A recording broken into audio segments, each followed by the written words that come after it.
What happens when teenage girls stop swallowing their rage and start wielding it? Today we're talking about The Craft and what happens when girls get angry. In Andrew Fleming's film The Craft, four outcast high school students discover that their anger isn't a character flaw, but a source of power. Sarah Bailey, Nancy Downs, Bonnie Harper, and Rochelle Zimmerman form a coven that channels their fury into witchcraft, transforming from victims into forces of nature. The film explores female rage not as villainy, but as a legitimate response to abuse, racism, poverty, and the suffocating expectations placed on young women in the 90s. This isn't a story about girls behaving badly. It's a story about what happens when pain finds an outlet and what it costs when that outlet becomes destruction. The Craft doesn't waste time establishing why these girls are angry. Each member of the coven carries a specific wound that society either inflicts or ignores. Sarah moves to Los Angeles haunted by her mother's death and severe depression, struggling with self-harm and isolation in a new school, where she's immediately branded an outsider. Nancy lives in a trailer park with an abusive stepfather, trapped in poverty, while wealthy classmates dismiss her as white trash. Her home life is a pressure cooker of violence and humiliation, with no escape in sight. Bonnie hides burn scars covering most of her body, forced into layers of clothing that suffocate her identity, while she watches other girls move through the world with easy confidence.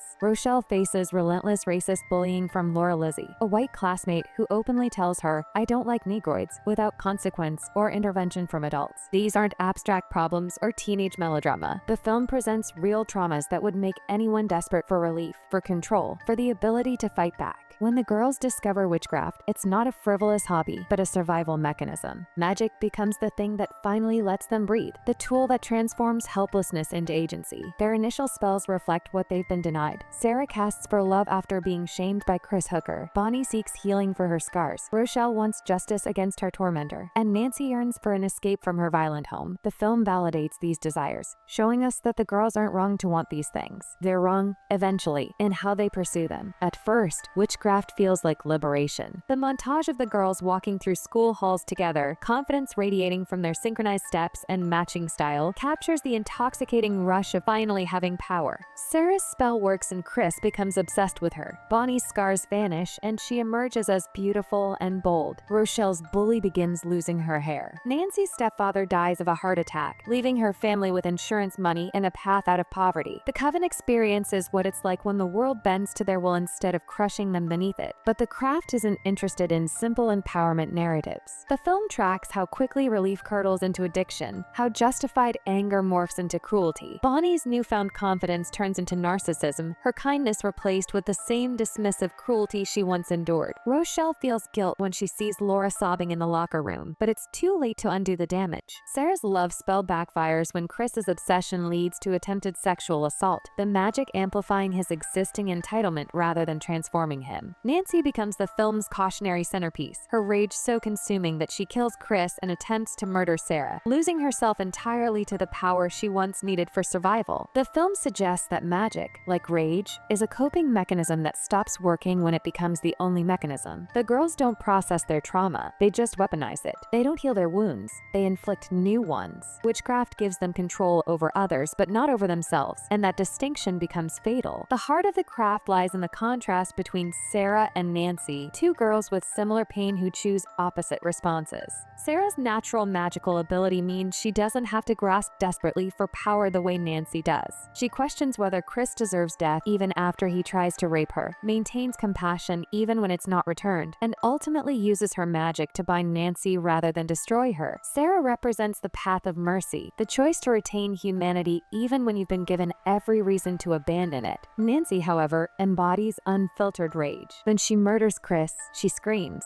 The only way you know how to treat women is by treating them like whores when you're the whore! Her fury isn't unjustified. Chris did abuse both Sarah and Nancy, spreading lies and attempting assault. But Nancy's solution is execution, and the film frames this as her crossing a line. The tragedy is that Nancy's anger is legitimate, but her outlet is lethal. She becomes what she hates, someone who uses power to dominate and destroy. The film walks a tightrope here, validating female rage while also showing its capacity for harm. Critics have debated whether The Craft ultimately punishes Nancy for wanting too much or whether it simply illustrates what happens when trauma remains untreated. Either way, Nancy's fate sends a chilling message. She ends the film institutionalized, screaming in a psych ward, while Sarah walks free. The girl who tempered her anger survives. The girl who let it consume her doesn't. The Craft arrived during a specific moment in film history when teenage boys dominated coming-of-age stories. The 80s and 90s gave us Stand By Me, The Outsiders, and The Goonies, all celebrating male adolescence and rebellion. Female characters in teen movies were either caretakers or projects to be fixed through makeovers.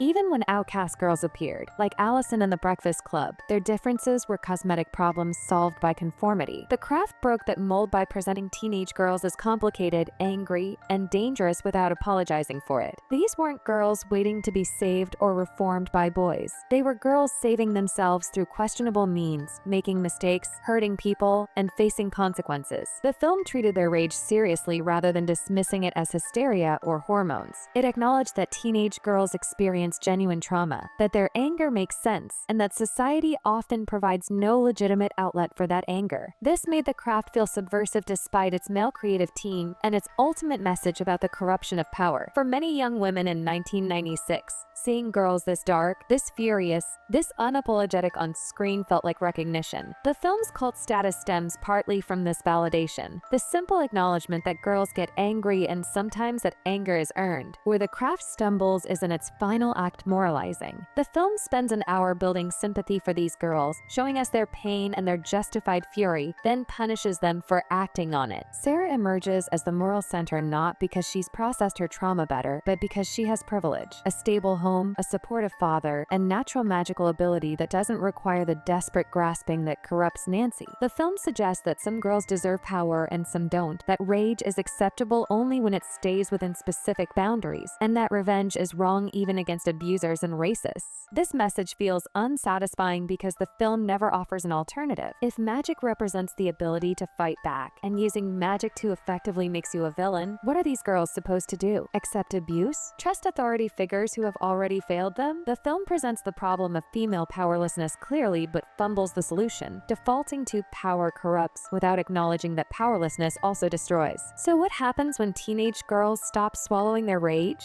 The Craft answers, something messy, dangerous, and deeply human. The film captures both the exhilaration of claiming power and the peril of letting anger become identity. Nancy's fate is tragic not because she was evil, but because she was in so much pain that destruction felt like the only option. Sarah's survival comes not from being morally superior, but from having resources Nancy never had. The Craft remains compelling because it refuses easy answers about female rage, even as it ultimately sides with restraint over revenge. This is Ladies First, watching women in movies. Here, we empower women by reviewing and discussing films that highlight their stories, struggles, and achievements. Don't forget to like, subscribe, and share your thoughts in the comments.